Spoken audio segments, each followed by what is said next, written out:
If you're over 40 still lifting and your shoulder or bicep lights up every pull day on rows, pull-ups, or lat pull-downs, this video is for you. In the next 5 minutes, I'm going to walk you through a pull day warm-up routine you can do before every workout to calm down front of shoulder and bicep pain, improve how your shoulder blade and upper back move, and make rows, pull-ups, and pull-downs feel a lot safer and smoother. I'm Dr. Joey Seyforth, online shoulder rehab specialist with Comeback Performance. We work 100% online with one-on-one coaching and rehab, helping active adults over 40 fix stubborn shoulder pain and bicep tendon pain so they can keep lifting, working, and sleeping without living in clinics or signing up for surgery. A lot of people find us after going down the traditional path. One client, a middle-aged CrossFitter chasing strict pull-ups, said it like this. I was really focused on getting a strict pull-up, and I think that that's probably how I actually injured myself. Used chiropractic and physical therapy, and I tried all of those things, and it gave me relief, but I didn't think that I was fixing the problem.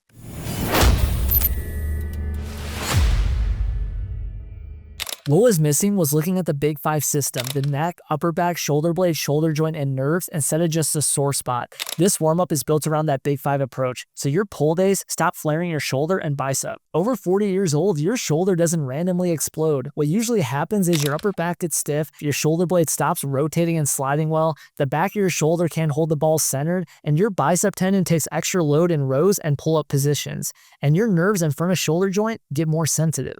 Then you go straight into heavy rows, strict or kipping pull-ups, and lat pull-downs with a system that isn't ready. This warm-up helps because it hits a couple key points: upper back and ribcage rotation, shoulder blade mechanics, posterior shoulder and lower trap control, and closed chain overhead stability, all in about 5 minutes. While we go, we use the same pain traffic light. You guys should be using this in your workouts as well. Green feels good, mild stretch or muscle work, keep going. Yellow is a 2 to 3 out of 10, a bit uncomfortable but settles quickly, generally okay. And red, a 6 out of 10 or higher, sharp, catching or worse after. Shorten the range or skip that drill. We want you to feeling better going into rows and pull-ups, not cooked from the warm-up. For this warm-up, make sure you have a wall, a light band, and some clear floor and bench space. First, let's take out the WD-40 and get your upper back and shoulder blade moving. If you're comfortable, we'll do wall contours. If that's too much, totally fine. Switch to the simple wall open book. In that same half kneel position, you're going to rotate your hand away from the wall, following your eyes with your hands while keeping the hip connected. Take note of any differences side to side.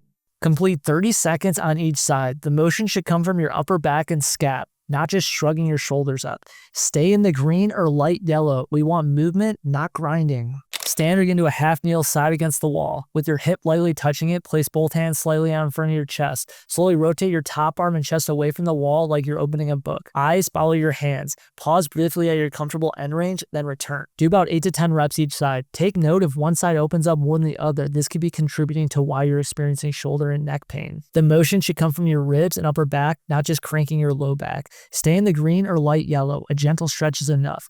This undoes a lot of that locked mid-back feeling from hunching forward. I know you're struggling with shoulder pain and you obviously want to fix it, so text me the word pain to 720-710-4371 and I'll send you my free shoulder pain fix demo. Now back to the show. Next, we'll train your scap to rotate and tilt so the top in front of your shoulder doesn't get jammed on pulls. Anchor a light band at about chest height in front of you.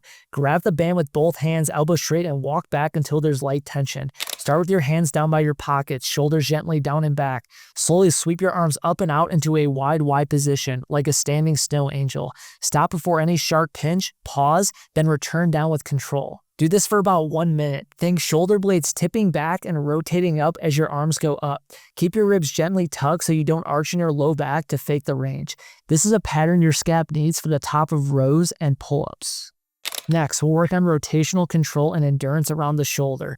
Face down, make sure you relax your neck. One arm up into a Y position, the other arm behind your butt. Slowly bring your top arm down and bottom arm up to switch positions. Avoid touching the floor with your hand during movements. Complete 60 seconds, feeling the burn in the back of the shoulders.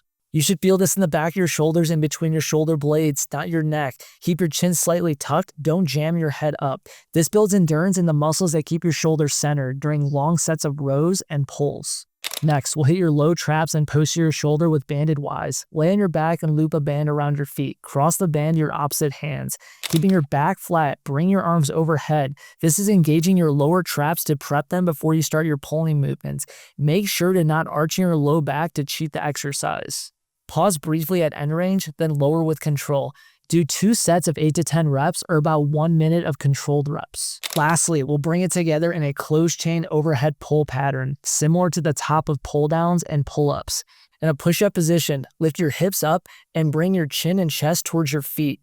Reverse to the starting position, not forcing into end range. This is mobilizing the shoulders into flexion position for pull days. Do 8 to 10 slow reps or about 1 minute total. Focus on pushing the floor away and lengthening through your shoulders and upper back. Keep it in a pain-free or light yellow range. This is prep, not a max stretch. If the floor is too aggressive, you can elevate your hands on a bench or box. That CrossFitter I mentioned earlier is a good example of where this leads. She used to flare her shoulder every time she chased strict pull-ups. After we addressed her big 5 and changed how she warmed up and loaded her pulls, she went from every session wrecking her to consistently hitting her workouts pain-free. Same movements you just saw, different system around the shoulder. Your 5-minute over 40 pull day warm-up. Wall contours or wall open books to open up the upper back and get the scap moving, banded scap angels to train scap rotation and joint space, infinity hovers to build posterior shoulder and scap endurance, banded Ys to hit the low traps and back of shoulder for top range position, and downward dogs for closed chain stability for pull-up and pull-down patterns. Do this before every pull day, rows, pull-ups, pull-downs. If you're coming back from bicep tendonitis or front of shoulder pain, stick with this warm-up for a few weeks and watch how your rows feel at the top and bottom, whether pull-ups and pull-downs stop pinching, and how your bicep and front shoulder feel the next day after working out. Now, traditional healthcare usually stares at your shoulder joint and throws you the same banded exercises as everyone else, but your neck, thoracic spine, shoulder blade, shoulder joint, and nerves, the big 5, all work together to decide how your shoulder feels on pull days. If your upper back is stiff, your scap is lazy, and your nerve bundle is irritated, it doesn't matter how perfect your rows look on paper. If you want to figure out which parts of your big 5 are actually holding you back, grab my free Big 5 shoulder fix training using the link in the description. It walks you through simple tests and exercises for each of the 5 areas so you know exactly where to focus next. If your front shoulder or bicep keeps lighting up on pull day, the tendon is almost always part of the picture too. Your next video should be this. It's linked on screen and in the description. That video will give you the exact self-test and 3 core drills to fix the tendon side, while this warm-up handles your mechanics. And if you're over 40, your pull days keep wrecking your shoulder and you want a plan built around your big 5, your main lifts, then text me the word pain to 720-710-4371 to get a tailored step-by-step approach on how to permanently fix your shoulder pain. Our mission at Comeback Performance is to help over 1 million people around the world eliminate their shoulder pain, avoid unnecessary imaging, injections, and surgeries, and get their lives back. After you reach out, please like and subscribe to the channel. We're putting out daily content based on your guys' questions on shoulder-related topics regarding pain and rehab. At Comeback Performance, the comeback is always stronger than the setback.